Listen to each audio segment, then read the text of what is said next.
At age 20, Albert moved to New York City, and this is where he started his life of crime. While living in New York City, Albert Fish worked as a male prostitute, and sadly he began to assault young boys, most of them being under the age of 6 years old. It was like his pastime.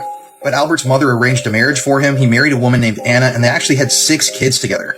Albert worked as a painter, so he traveled all the time, and it was during this time of his life when he met a young man named Thomas Kedden, who was mentally disabled. Eventually, Albert brought Thomas out to a barn in the middle of the woods that was somewhat abandoned, and that's where he began the 2-week torture of Thomas Kedden. Now, like I said, this is an extremely disturbing story, and this is a disturbing part of the story, but while Albert kept Thomas out of that barn, he forced him to engage in a lot of bizarre activities like eating feces off of each other, drinking each other's urine. He would beat him, burn him, and at one point, Albert literally cut off half of Thomas's penis.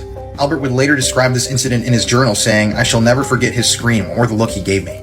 He was originally going to kill Thomas, but he ended up actually just dressing the wound in Vaseline and peroxide, and then he gave him a kiss on the cheek, left,